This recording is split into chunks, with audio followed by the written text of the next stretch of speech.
Olá, sejam bem-vindas, sejam bem-vindos. Hoje a gente vai ter uma conversa sobre Francisco e o Vaticano II. Eu sou Pedro Luiz. Eu sou o Alexandre Ferreira. Bom, a gente está gravando esse programa um pouco animados pelo moto próprio do Papa Francisco, que fala sobre a questão da liturgia e algumas sanções. Sanções, Alexandre? Na verdade, sanções, não é? Sim. Do Papa a respeito Direções. tem gente que acha que é sanção, né? Eu acho que é direção também. A respeito do rito o rito antigo, vamos assim dizer. Na verdade, o missal de João 23. O problema tá aí, não é? Porque é esse o que o Papa fala, e há aí uma tensão eclesiológica dentro da Igreja Católica, porque há aqueles que querem a missa em latim, de outro jeito lá atrás, e aí o Papa Francisco, de maneira meio que autocrática, mas também democrática, colocou um fim nessa questão, e aí a gente vai discutir todas as consequências de visões eclesiológicas a partir deste documento do Papa. É isso, senhor Alexandre? Me fiz entender? Perfeitamente. Eu diria que se nós fôssemos um podcast de entradinhas, a minha seria a seguinte: de tanta moto própria, esses papas já podiam montar uma concessionária.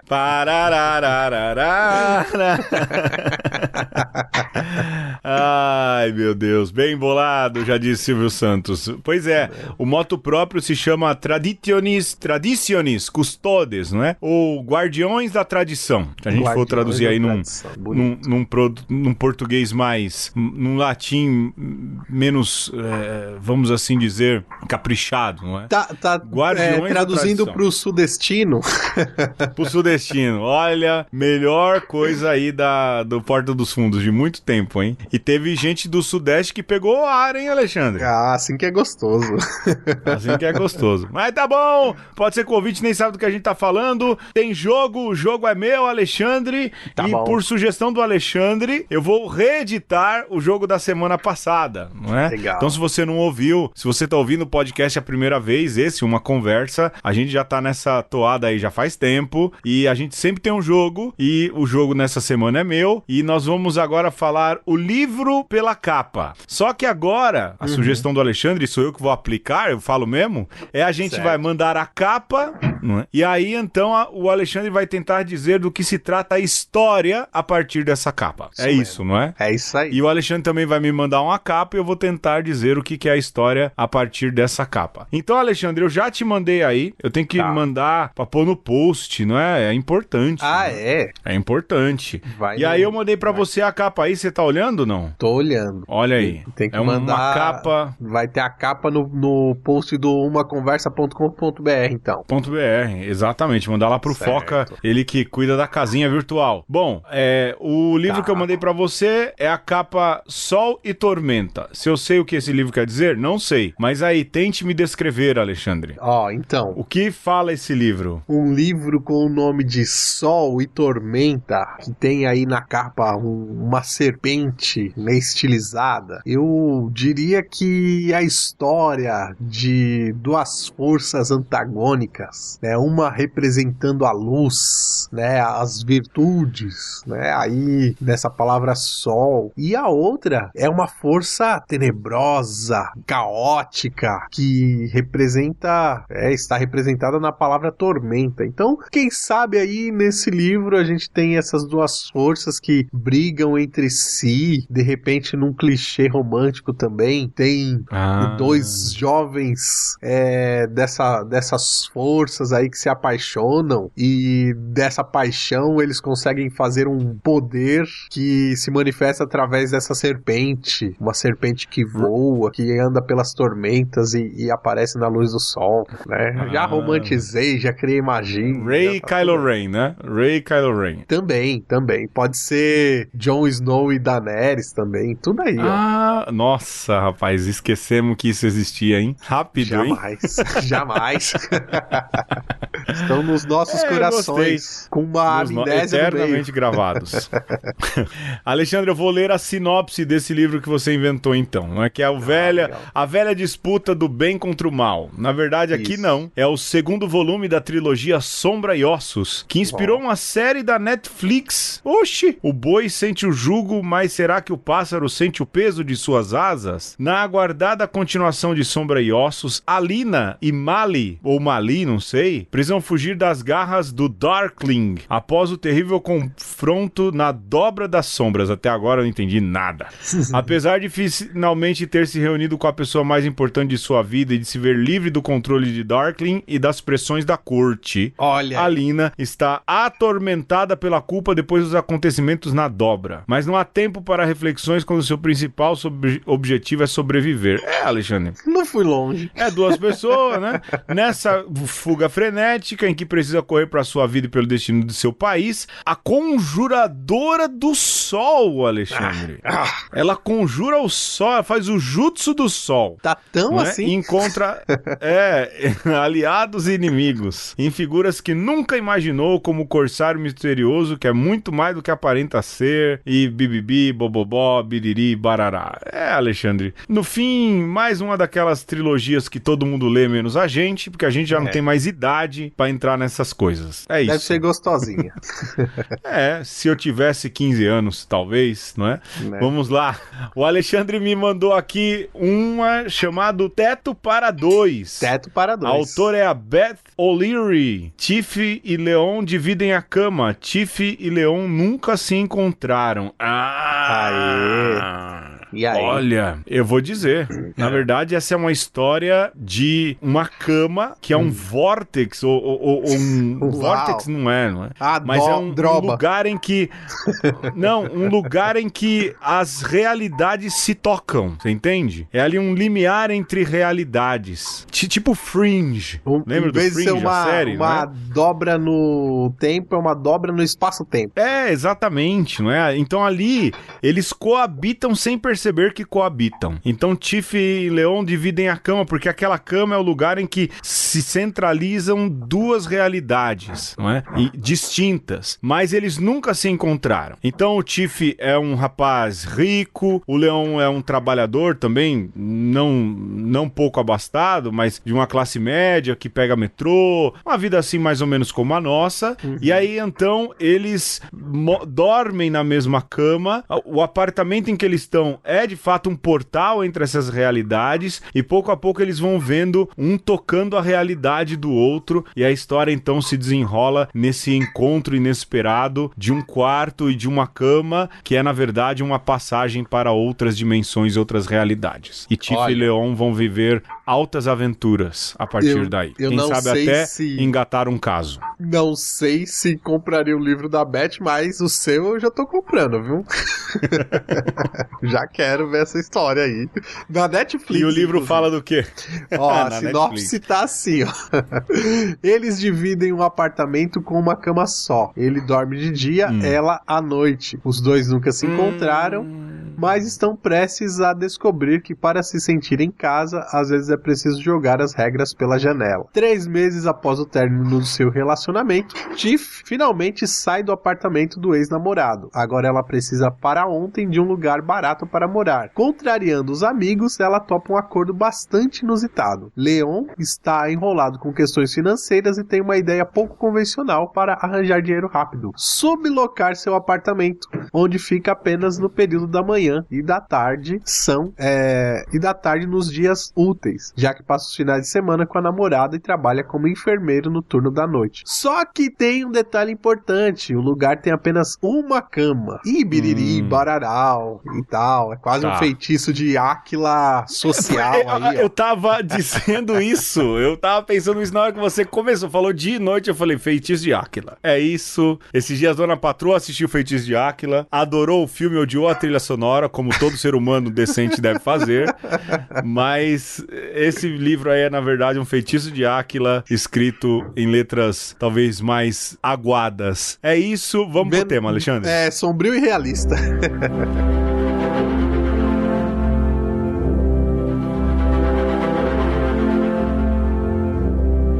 Guardiões da tradição, os bispos em comunhão com o bispo de Roma constituem o princípio visível e o fundamento da unidade nas suas igrejas particulares. Sob a orientação do Espírito Santo, pelo anúncio do Evangelho e pela celebração da Eucaristia, governam as igrejas particulares que lhes são confiadas. Para promover a harmonia e a unidade da Igreja com paternal solicitude para com aqueles que em algumas regiões aderiram às formas litúrgicas anteriores à reforma desejada pelo Concílio Vaticano II, os meus venerados predecessores, São João Paulo II e Bento XVI, concederam e regulamentaram o corpo docente para usar o missal romano publicado por São João XXIII no ano de 1962. Pretendiam, assim, facilitar a comunhão eclesial para os católicos que se sentem vinculados a algumas formas litúrgicas anteriores e não a outras.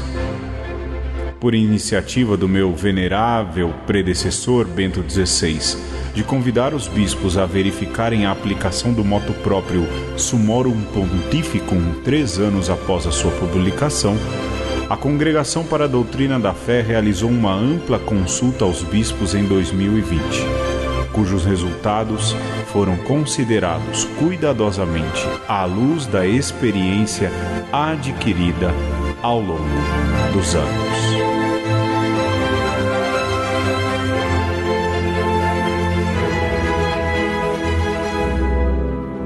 Bom, você ouviu aí um trecho da Traditionis Custodes, ou Guardiões da Tradição do Papa Francisco. Guardiões da Tradição, Alexandre, lembra um pouco Cavaleiro do Zodíaco, né? Os Guardiões do Universo, né? Os Guardiões da Tradição hão de vencer o mal. Porque Francisco é um guardião da tradição, mas tradição com T maiúsculo. Top não demais. Essa tradição com T minúsculo. Essa tradicinha aí que a galera costuma defender. E assim, eu vou explicar o contexto para vocês. Isso aconteceu na semana passada. O Papa Francisco, então, em 16 de julho, semana passada do lançamento desse programa, não é? Soltou na festa de Nossa Senhora do Monte Carmelo, Nossa Senhora do Carmo, um motu próprio, um documento no qual ele suspende uma certa liberação mais livre, liberação livre, eu sei que parece redundante, mas eu vou usar esse termo, que o Papa Bento XVI havia dado para aqueles que gostariam de participar da missa católica, apostólica, romana, no rito pré-concílio Vaticano II. E aí, então, o Papa Bento XVI havia facilitado bastante essa questão, porque ele julgava ser importante manter a comunhão, para a igreja não se perder, para a igreja não perder fiéis, manter esses fiéis que têm o seu valor, têm o seu conhecimento. Só que depois de algum tempo, não é? O próprio Papa Bento XVI havia dito aí à época que deveria se verificar se esse motu próprio, como ele foi sendo implantado, né? Como esse documento foi sendo implantado, essa medida foi implantada. Eu lembro que a gente estava no seminário, né, Alexandre, quando esse documento foi lançado, e já tinha muita gente no seminário já ensaiando a missinha de costa, lembra? Dando pulo de alegria. Só que, Pedro, assim, eu acho, né, que porque, assim, é aquela coisa, se você não tava ensaiando a missa de costa, a missa do Moonwalker, não é que você também parou muito pra ver do que se tratava, né? Pelo menos esse foi o meu caso. E ao que me parece agora, com esse esclarecimento do Francisco, muita gente, assim como eu, se equivocou. Não foi assim uma abertura, agora faz o que vocês quiserem. Sim. Né? Tô dando uma liberdade pra quem quiser fazer desse jeito. E, cara, assim, o pé que a gente tá hoje se dá muito também por conta dessa com essa interpretação equivocada da intenção de Bento XVI. Sim. Porque assim, ainda voltando nisso que o Alexandre falou, eu lembro que eu estava perto ali de ser ordenado e saiu nessa época o motu próprio do Papa Bento XVI, não é? E quando ele soltou essa Summorum Pontificum, não é? Chamava o motu próprio.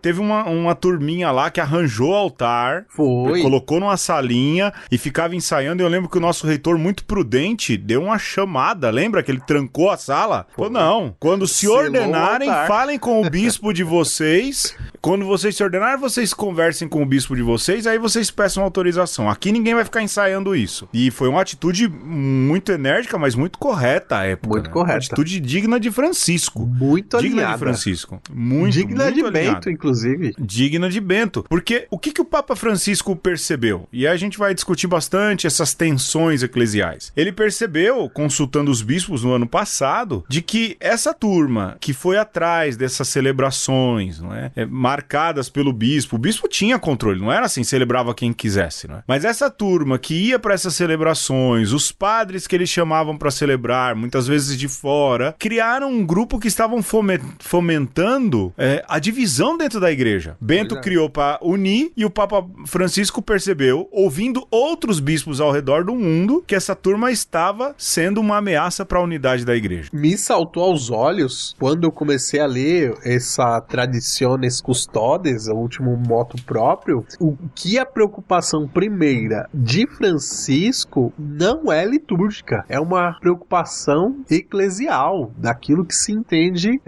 por igreja, e isso está expresso já nas primeiras linhas, né?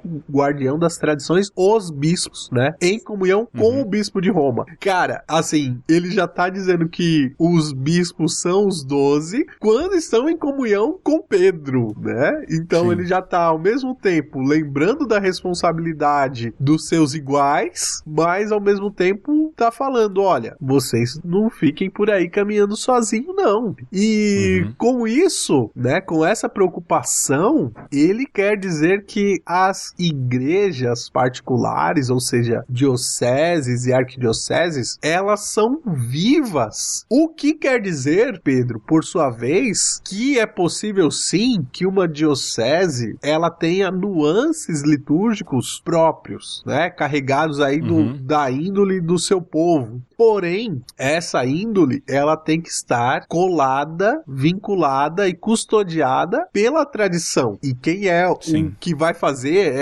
essa curadoria dessas nuances, dessas vertentes? Os bispos, né? E isso, cara, assim, dá pra gente conversar muito aqui, e quem está atento às questões eclesiais não pode tirar isso de frente dos olhos de jeito nenhum.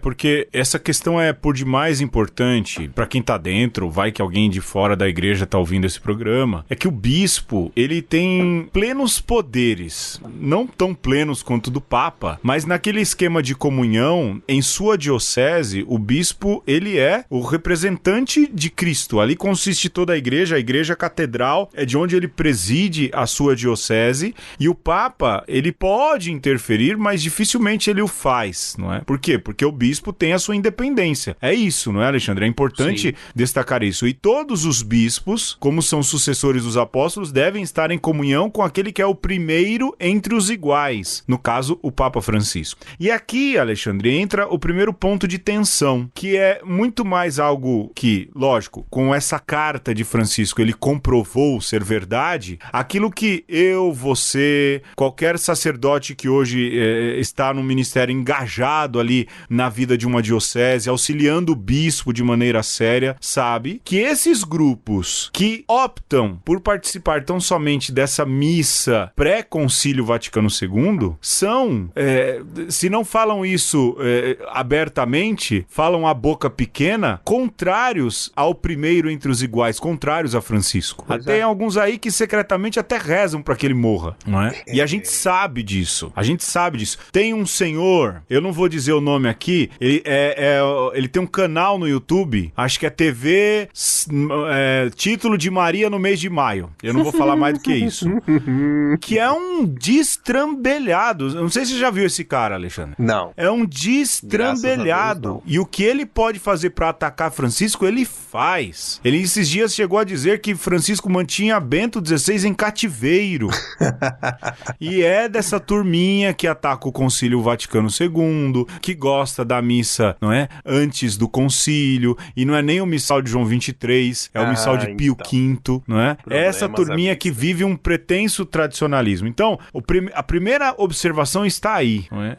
E aí, Pedro, eu vou fazer aqui uma observação que agora me ocorre, né? Que muito provavelmente essas pessoas, elas têm uma séria deficiência da visão da fé, né? São cegos daquilo que é a própria igreja. E isso tem muito a ver com esse não compreender o que é a igreja particular, né? O que é uma diocese. Porque, Pedro, tem muita gente que vive ali no seu mundinho de paróquia, no seu mundinho de grupinho religioso, entendeu? É muito fácil, e aqui eu vou generalizar um pouco, né?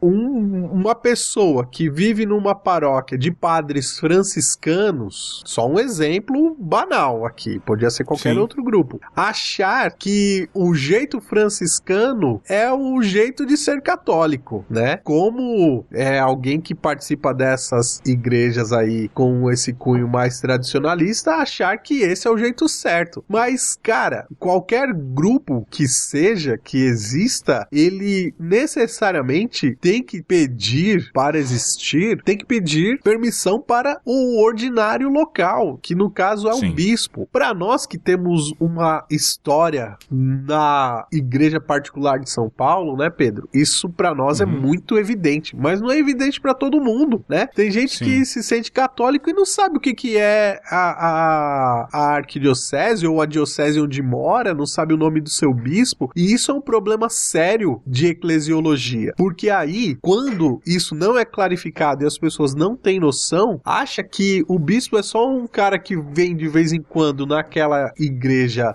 do bairro para crismar, para celebrar em momentos festivos. E onde é que depois esse cara está? Tá na lâmpada mágica, né? Que de vez em quando o pároco esfrega e ele aparece?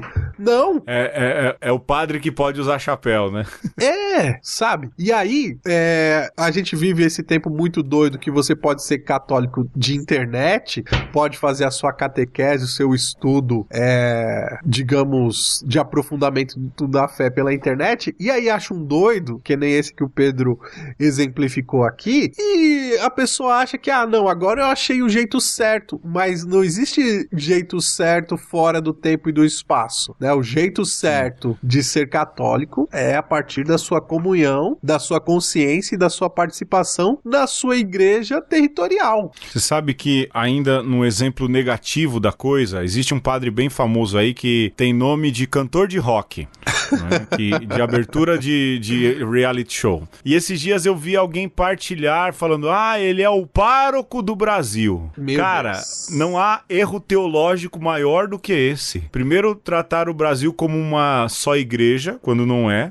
O Brasil comporta uma série de dioceses. O pároco, ele é um pároco de uma paróquia e ele está a serviço do bispo, né? Se esquecem disso. O padre, ele precisa primeiro estar unido a outros padres e esses todos padres são colaboradores dos bispos. Colaboradores. Você chamar um padre, exato, são colaboradores da ordem episcopal. Nem autonomia bispos. Não tem, coitado. Não tem. Eles agem em nome do bispo. O bispo dá procuração para eles poderem agir. E aí você chama um padre de pároco do Brasil, é um erro teológico. E você gigante. Não vê esse caboclo sequer corrigindo esse tipo de coisa. Ele que gosta tanto de corrigir, né? As falácias, as heresias. Você acha que ele vai corrigir um título que o engrandeça? De jeito nenhum, não é? Abraço aí, não é? Esse padre aí, não é? Que tem lá as suas qualidades também. Todo mundo tem. Muito poucas. Até... Oi? Muito poucas. Pois é. Sim, é verdade, não é? Todo mundo tem algo de bom, não é? Tinha uma música que fala isso, eu me esqueci a letra. Bom, mas pra repetir, não é, Alexandre? Sim. Nem lembro mais onde é que eu tava, viu? Eu não sei porque que eu enveredei de citar padre com nome de cantor de abertura de reality show. Não sei porque que eu inventei. Mas você tava querendo mostrar o absurdo absurdo que é essa coisa de pároco do Brasil. Que é essa visão pequena, tacanha, não é? Muito apequenada do que é paróquia, não é? Mas isso é culpa também de quem não forma, não é? E tem sacerdotes, e olha, eu conheço muitos, e você também, que fazem a sua paróquia entender totalmente o conceito eclesial no qual está inserido, mas também tem muito padre que isola a paróquia e torna essa paróquia um feudo particular. E aí esses, lógico, acabam sofrendo bem mais, não é? O que acontece lá com esses grupos é exatamente isso. Eles diziam, olha, esse é o jeito certo, sempre foi assim, lá pelo meio do século XX eles resolveram mudar tudo, mas fica aqui com a gente que aqui você vai estar fazendo do jeito que sempre foi. Fica aqui com a gente que você vai ser fiel. Fica aqui com a gente que você não vai estar errando que nem esses aí, inclusive o Papa. É aí que começa esse discurso e aí é que começa também a divisão, né, Alexandre? Isso é um problema sério, porque aponta para a liturgia. Eles usam a liturgia como um jeito de expressar a igreja, o que não tá errado, mas de expressar a igreja do jeito que eles querem, né? Então, vamos lá, né? Eu acho que é importante trazer algum aporte histórico aí, sobretudo pra gente lembrar que paróquia, por muito tempo, foi apenas um recurso para zonas com alguma população que estavam longe da catedral, né? Por muito tempo, a paróquia era algo de extraordinário, nesse sentido de que não era o ordinário da igreja daquela localidade. Digamos assim, você tinha lá a cidade de Corinto, aí você tinha o episcopo de Corinto, e aí tinha um vilarejo um pouco longe da cidade, e aí o bispo de Corinto dizia, olha, seu presbítero, vai lá tomar conta daquele povo lá. Inclusive, né, por algum tempo, a Eucaristia celebrada pelo presbítero tinha que ir junto um pedaço da hóstia consagrada do bispo para validar aquela Eucaristia que o presbítero ia celebrar. É uma ideia como se fosse um fermento eucarístico ali que daria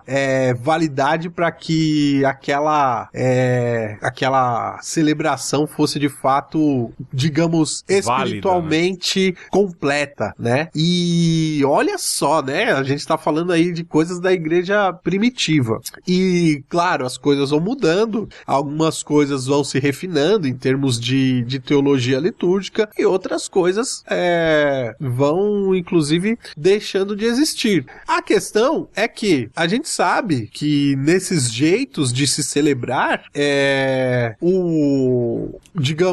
o aspecto cultural, por vezes, ele é mantido quase como se fosse ali um tesouro de alguma diocese, e outras, porque são igrejas mais novas, simplesmente vão seguindo aquilo que Roma manteve, né? Então a gente que pode trazer...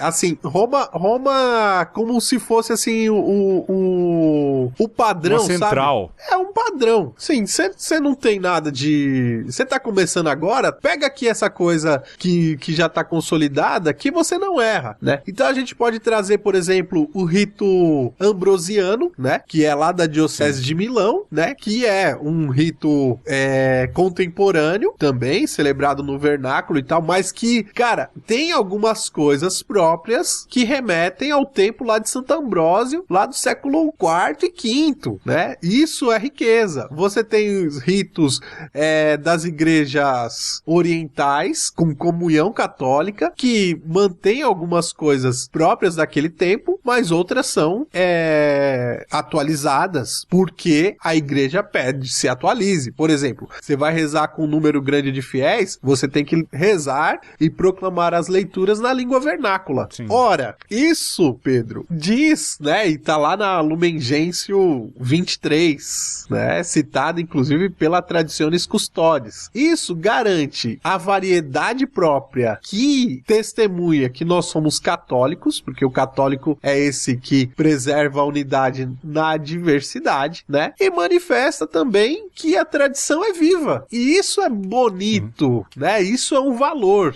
né? Então a diferença, ela é um valor, mas desde que ela seja contida pela unidade, né? A unidade é o ponto aí de tensão que vai fazer com que isso seja válido ou não. Só para complementar, e a gente já vai para os despatrocinadores, o Andrea Grillo, o Alexandre disse que conhece, já viu até aí em bancas e tudo mais, tem um livro interessante em italiano, e ele fala do resgate, ele reafirma, ele trabalha boa parte da publicação aí falando isso, de que a liturgia ela precisa ser fonte, ela não é só uma expressão da igreja, ela precisa ser fonte daquela igreja. E como é fonte? Ela é fonte daquilo que se celebra, do modo com o qual se evangeliza, ou seja, a igreja parte do jeito com o qual ela celebra a sua liturgia. E isso para mim chama a atenção sempre, porque você pensar assim, e uma igreja que celebra a liturgia mecanicamente provavelmente vai ter uma pastoral mecânica, e isso em geral acontece. Com certeza. Uma igreja que tem uma liturgia celebrada com ardor, com carinho, com amor, com a criatividade daquilo que se pode ter de criatividade dentro do rito, ela também é criativa na pastoral, ela também sorri,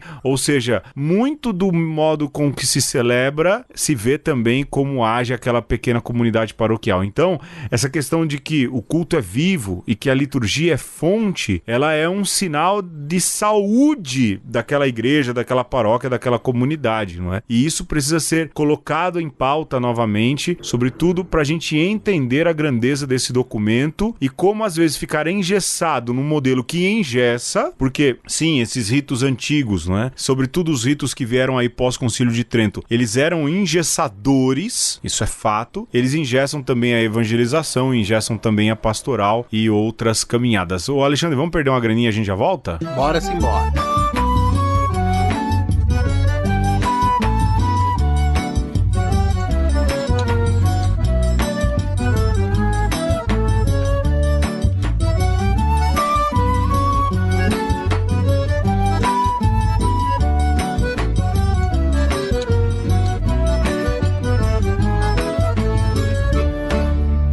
Deus me proteja de mim e da maldade de gente boa, da bondade da pessoa ruim.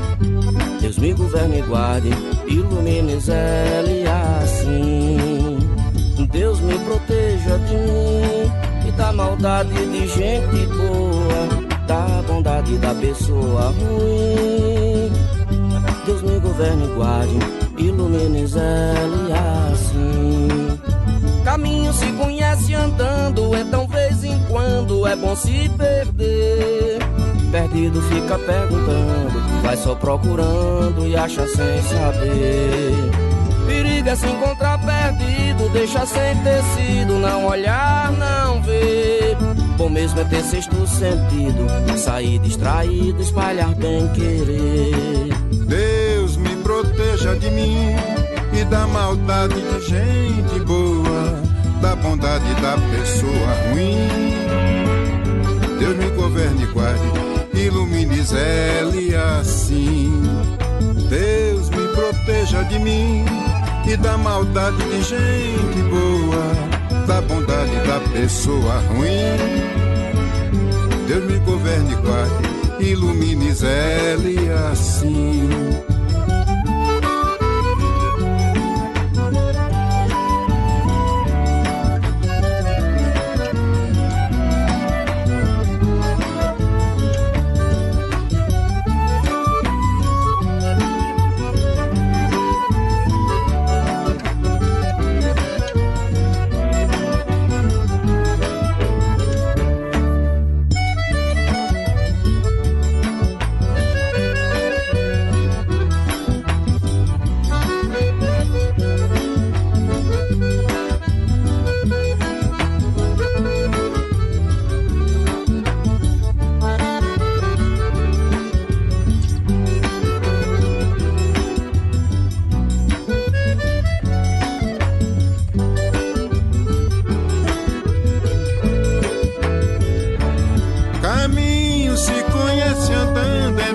vez em quando é bom se perder. Perdido fica perguntando, vai só procurando e acha sem saber. Perigo é se encontrar perdido, deixar sem tecido, não olhar, não ver. Bom mesmo é ter sexto sentido, sair distraído, espalhar bem querer. Deus me proteja de mim e da maldade de gente boa, da bondade da pessoa ruim. Deus me governe e guarde, ilumine, zele assim. Deus me proteja de mim e da maldade de gente boa, da bondade da pessoa ruim. Deus me governe e guarde, ilumine, zele assim. Obrigado, meu amigo Chico César. Foi um prazer muito grande poder cantar essa canção maravilhosa com você. Obrigado, meu irmão. Salve, Dominguinhos.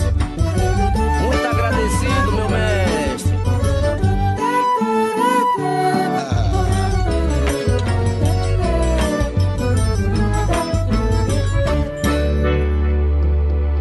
E nesse episódio, nós estamos falando do guardião da tradição mors da Igreja Católica Apostólica Romana, o Sumo Pontífex Francisco, que está com unhas e dentes tentando salvaguardar uma tradição bem recente chamada Concílio Vaticano II, ou Vaticano II, o Retorno. E o Pedro estava falando da importância da liturgia ser o centro da teologia, né? Ser esse ponto aí de onde se iniciam todas as vertentes de doutrina, mais de reflexão.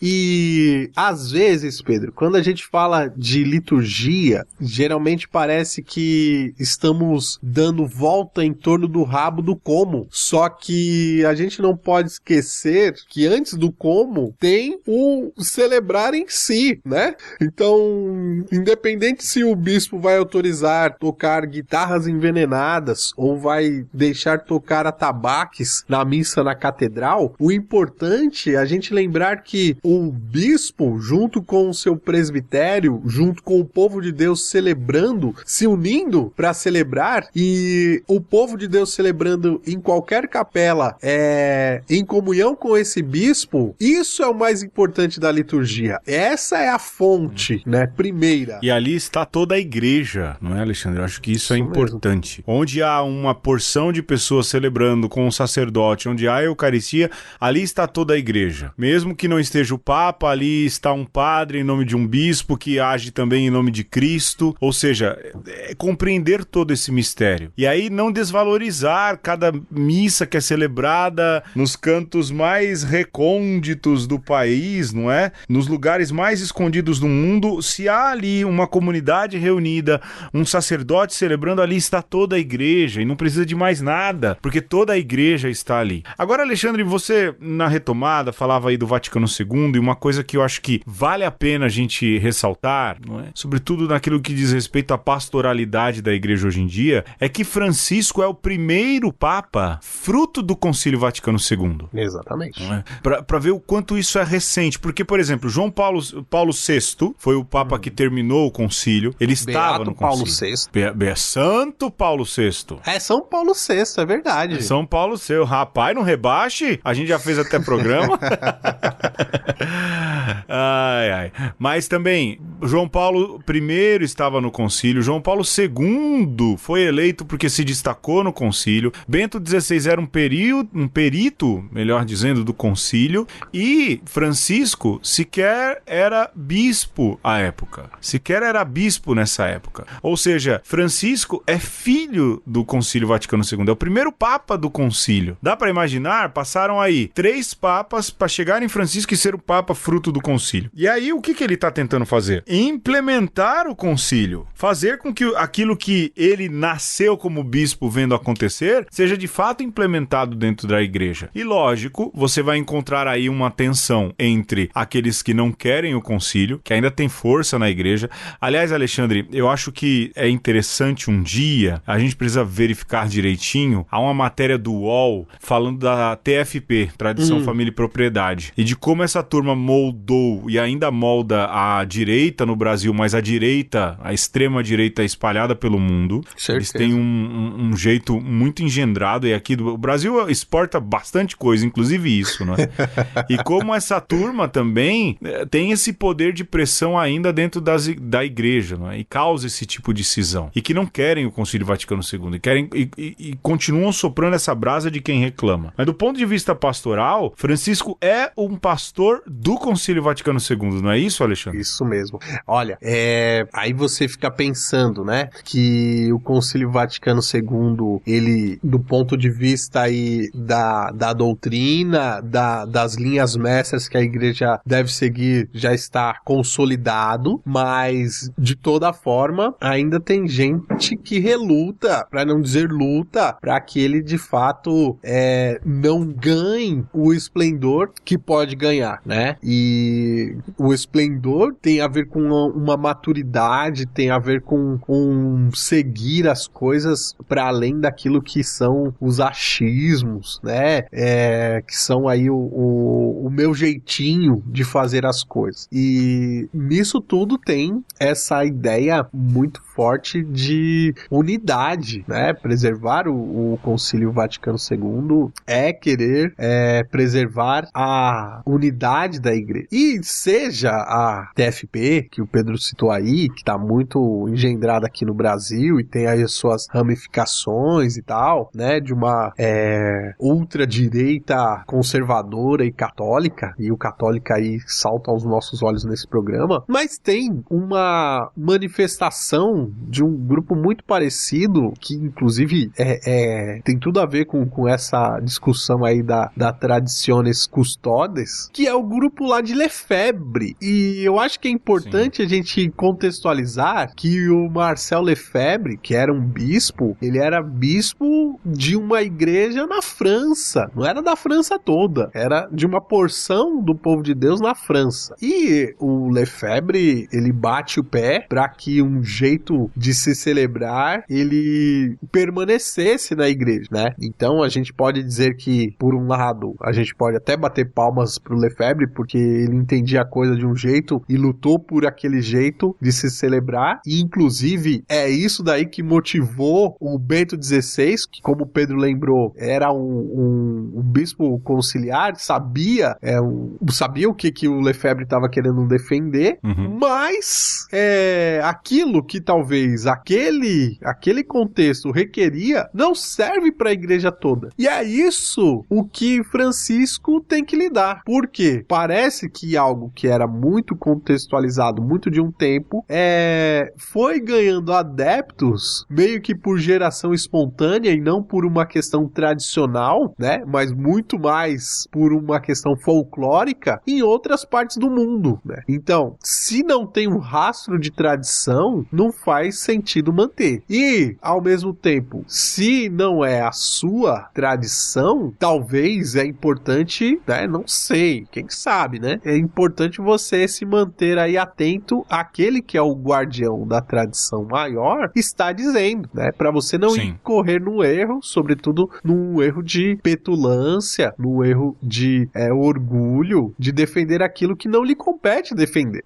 E curioso, Alexandre, acho que vale a pena. Eu li aí uma entrevista de Dom Odilo, que é o arcebispo de São Paulo, comentando sobre o motu próprio, porque a turma, e mesmo o Lefebvre, ele falava, não, mas é a missa de sempre, não é a missa tradicional. Mas aí, a gente já falou isso, o Alexandre já abordou isso transversalmente, mas o que é a missa tradicional, não é? Porque, por ser viva, por a liturgia ser viva, ao longo de quase 2000 anos, a missa já foi celebrada de muitas maneiras. Você tem aí ritos particulares para cada lugar, mas mais ainda, ao longo da história, a missa foi sendo construída conforme a igreja ia caminhando. Lógico que aquilo que é a parte central, a proclamação da palavra, a invocação do Espírito Santo para as ofertas e a transubstanciação, isso vem desde o início da igreja, a gente pode dizer, é uma tradição que se segue, mas uma série de outras coisas foram sendo colocadas, a questão do idioma. Ela foi sendo fechada conforme a coisa foi caminhando. O latim só foi definido pelo Concílio de Trento como o latim como língua oficial para se celebrar. E dentro de outros contextos mais complicados. Então, quando a pessoa fala é a missa de sempre ou a missa tradicional, ela está negligenciando a própria tradição da igreja. A gente precisa lembrar disso. Então, quando essa turma evoca isso, o Lefebvre fazia isso, ele estava sendo desonesto, sim. Ele queria celebrar do jeito que ele queria celebrar, não do jeito que a igreja mandava ele celebrar.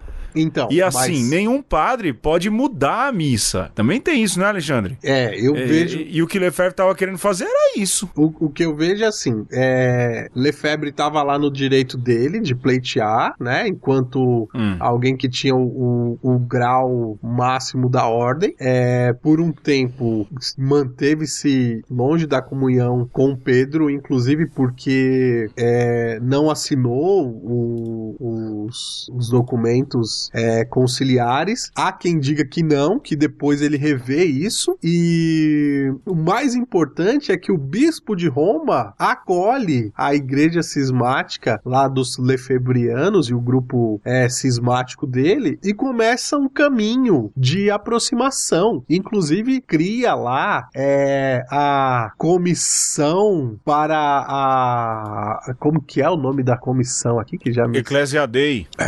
Pontifícia Comissão Ecclesia Dei, para começar esse caminho de diálogo. Quer dizer, tudo por iniciativa do bispo de Roma, né? No caso, sim, inclusive João Paulo II. Bento XVI admite esse rito extraordinário do missal de São João 23, que é o missal de 62, e eu vou voltar a esse ponto, né? Mas, então tem toda uma iniciativa do bispo de Roma, que não precisaria, inclusive, né? Mas faz questão de tentar botar esse povo de novo aqui debaixo do guarda-chuva da comunhão total, né? E você não vê muita força desse povo para manter essa comunhão, né? Muito pelo contrário, né, Alexandre? Exato, muito pelo contrário. E o Francisco está, inclusive, atento a isso. Mas eu quero voltar a esse dado importante de que o missal que Bento XVI dá permissão que seja usado é o missal de São João 23, de 1962. Não é coisíssima nenhuma o missal de São Pio V, nem o de São Pio X,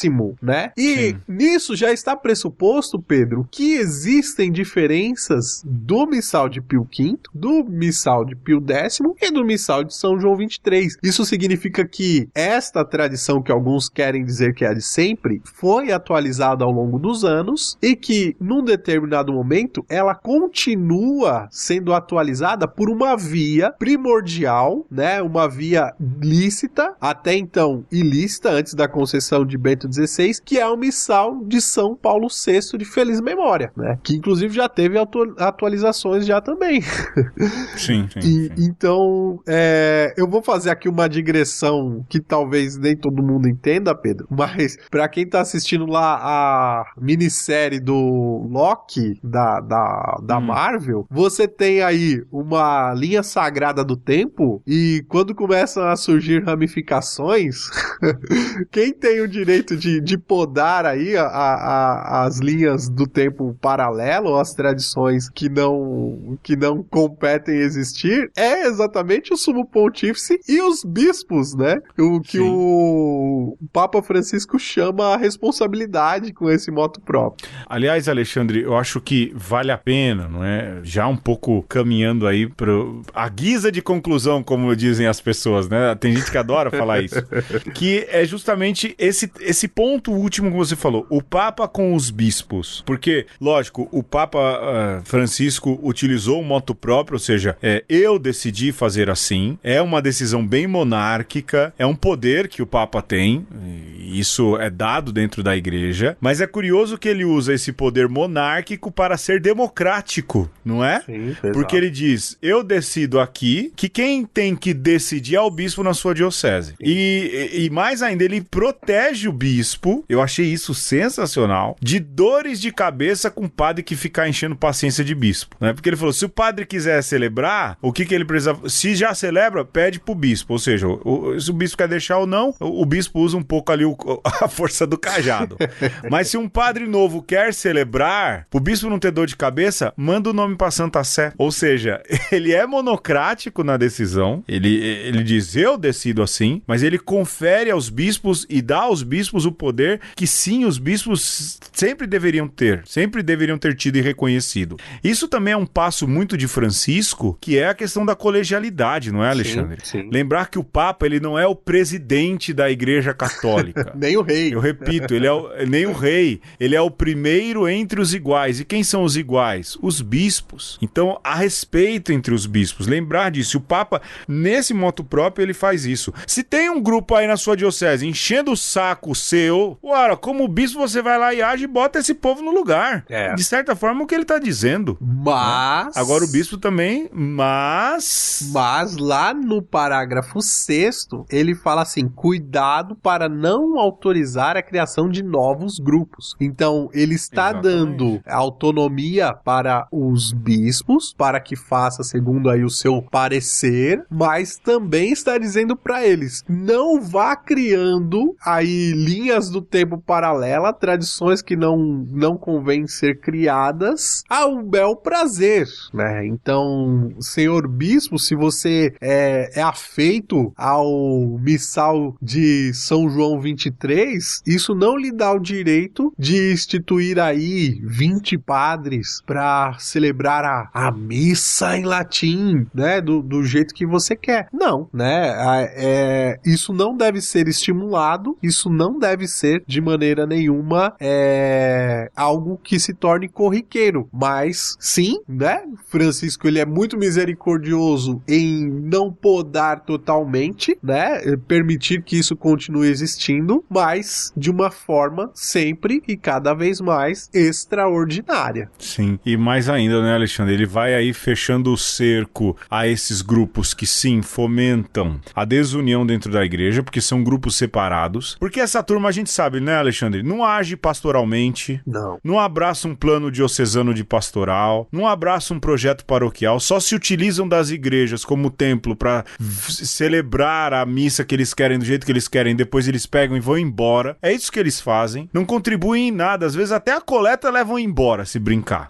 Paga ali uma ajudinha, até do ponto de vista financeiro, essa turma se valida. E aí o Papa quer dizer, olha, se não tem comunhão, não vale a pena gastar tempo. E mais ainda, ele vai promovendo a reforma litúrgica empreendida pelo Concílio Vaticano II. Que se Deus quiser, vai chegar um dia em que a questão litúrgica, que deve ser fonte e expressão dessa vida da diocese, ela seja mesmo a expressão da vida da diocese. Não tão...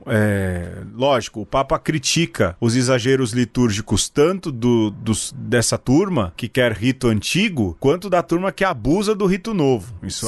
Ele é bem claro nisso. Ele fala, ó, tem abuso de um lado e do outro, mas que as pessoas pudessem celebrar com a sua identidade, a sua característica.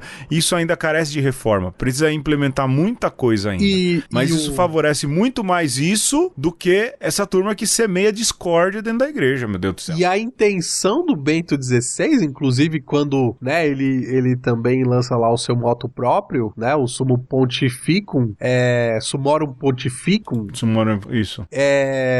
Ele diz isso também, que queria que as pessoas que celebram com o missal de Paulo VI tivesse o zelo, aprendesse alguma coisa com esse povo que celebra da maneira antiga, né? É um puxão de orelha também, né? Um jeito de dizer, olha, a coisa tá relaxada para um lado, né? Mas eu quero voltar a esse ponto do Pedro da questão monetária desses grupos, grupos, né, sobretudo aqui no Brasil, que não faz o menor sentido Não faz. de querer salvaguardar esse tipo de jeito de celebrar. Porque, Pedro, o que geralmente acontece, de além de escolher igrejas estratégicas para poder instituir esse tipo de prática, eles miram em também um tipo de público, né? E semeiam certas ideias sempre separatistas em muitos âmbitos. Então, você que vai nessa missa, você tem que ir de terno e gravata, você mulher tem que ir com um véu na cabeça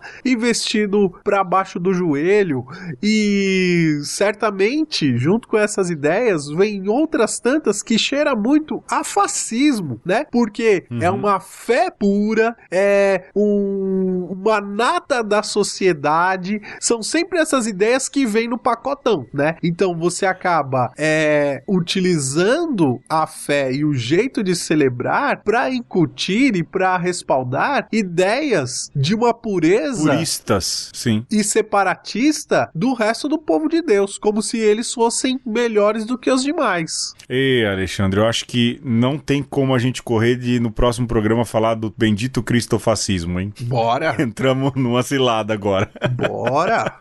Não tem como. Eu acho que já, de vez em quando a gente canta essa bola. Semana que vem, então, vamos falar de cristofascismo justamente na esteira dessa conversa. Mas é verdade. Lógico, e vão dizer, imagina, a gente vai às periferias. Rapaz, eu nunca vi uma turma dessa entrar na favela. Pra nada. Nem pra ajudar com R$10, pra tomar de veneno, como dizia um amigo meu. Nem pra fazer mal esse povo não entra, porque tem preconceito. Então vem com essa conversinha, não é? Não, a gente vai nas periferias, vão pra pegar a gente pra virar ajudante, carregador de cadeira. Não é? Vendedor de hot dog nas festas, essas coisas. Não, isso é outro caso, não é?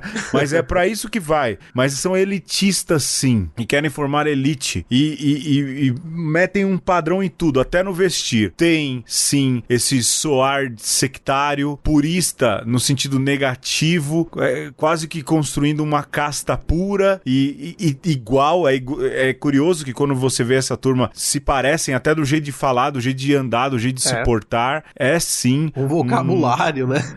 Um vocabulário, a entonação da voz. É duro dizer isso, mas soa assim como um certo fascismo eclesial. Ô Alexandre, eu acho que deu, hein? Sim, vamos terminando por aqui, louvando a Deus pela vida de Francisco, né? Por vida longa, pela força do Espírito Santo sobre esse homem que não tem medo aí de manter a igreja no prumo, né? Segurando forte no leme da nau de Pedro, e que a gente não esqueça nunca disso, que a gente não pode sacrificar a unidade em nome de nada e não pode sacrificar ninguém em nome de fé nenhuma. Exatamente. Então na semana que vem a gente vai ter que meter mais um pouco o dedo na ferida, não tem jeito. Eu fico por aqui, obrigado a você que ouve, um beijo, um abraço e um aperto de mão. Segura que semana que vem é pior. E qualquer coisa, conversa conosco @gmail.com.